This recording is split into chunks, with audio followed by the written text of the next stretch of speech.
இன்றைக்கு பொது காலத்தின் 24ஆம் வாரம் செப்டம்பர் மாதம் 18ஆம் தேதி வியாழக்கிழமை.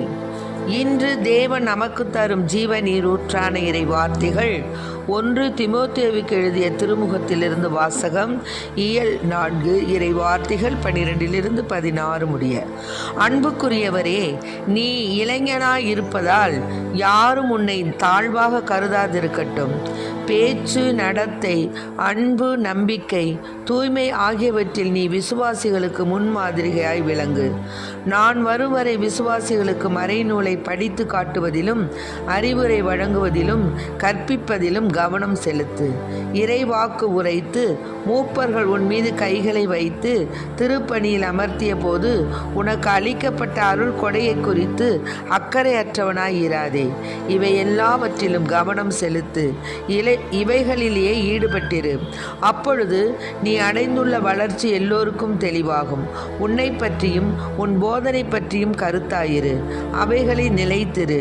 இவ்வாறு செய்தால் நீயும் மீட்படைவாய். உனக்கு செவி சாய்ப்போரும் மீட்படைவர். ஆண்டவரின் அருள்வாக்கு. இறைவா உமக்கு நன்றி. மகிழ்வோம் மகிழ்வோம், தினம் ஆக மகிழ்வோம், இயேசு ராஜனம் சொந்தமாகினார்.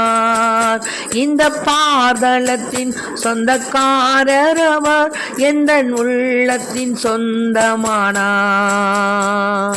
மகிழ்வோம் மகிழ்வோம், தினம் ஆக மகிழ்வோம், இயேசு ராஜனம் சொந்தமாகினார். இந்த பாதளத்தின் சொந்தக்காரர் அவர், எந்த உள்ளத்தின் சொந்தமானார். ஆனந்தமே பரமானந்தமே, இது மாபெரும் பாக்கியமே. ஆனந்தமே பரமானந்தமே, இது மாபெரும் பாக்கியமே. இந்த பாதளத்தின் சொந்தக்காரர் அவர், எந்த உள்ளத்தில் சொந்தமானார். சின்னம் சிறு வயதில் என்னை குறித்து விட்டார், தூர போயினும் கண்டு கொண்டார். சின்னம் சிறு வயதில் என்னை குறித்து விட்டார், தூர போயினும் கண்டு கொண்டார். தமது ஜீவனை எனக்கும் அளித்து ஜீவன் பெற்றுக்கொள் என்றுரைத்தார்.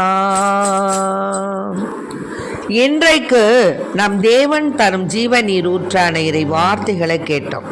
அதாவது என்ன அழகான வார்த்தை பாருங்க. நீ இளைஞனாய் இருப்பதால் யாரும் உன்னை தாழ்வாக கருதாதிருக்கட்டும். ஆமேன். உன்னுடைய பேச்சு, உன் நடத்தை, உன் அன்பு, உன்னுடைய நம்பிக்கை, தூய்மை ஆகியவற்றெல்லாம் நீ எல்லோருக்கும் முன்மாதிரியாக விளங்கணும். நீ விசுவாசிகளுக்கு மறைநூலை படித்து காமி.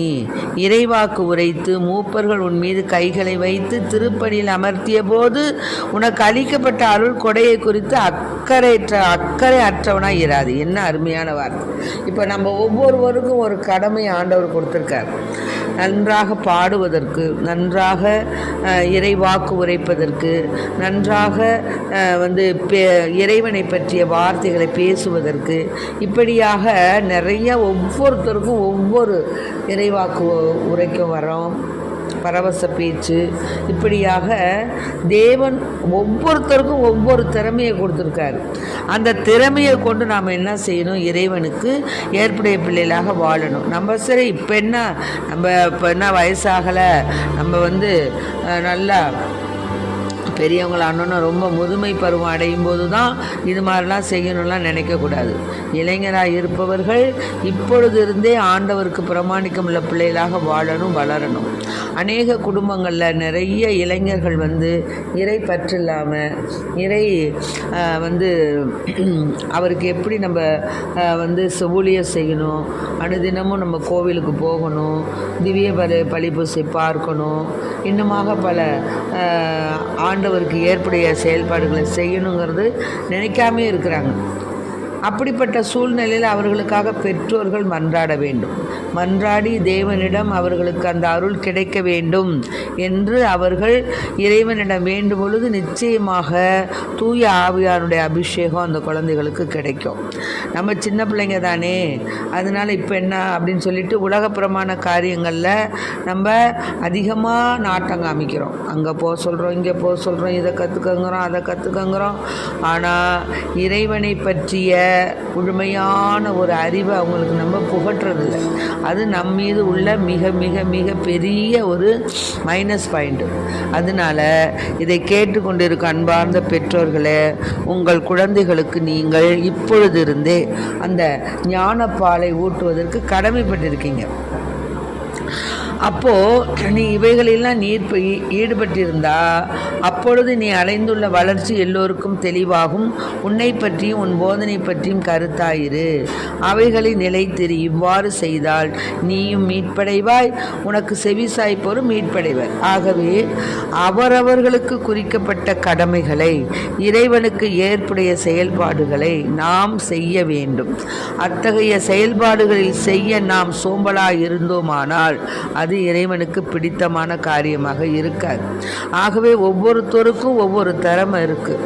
அந்த திறமையை கொண்டு ஆண்டவருக்கு ஏற்புடைய ஊழியம் செய்ய இறைவனை மன்றாடுவோம். ஆமென். Praise the lord. மரியே வாழ்க.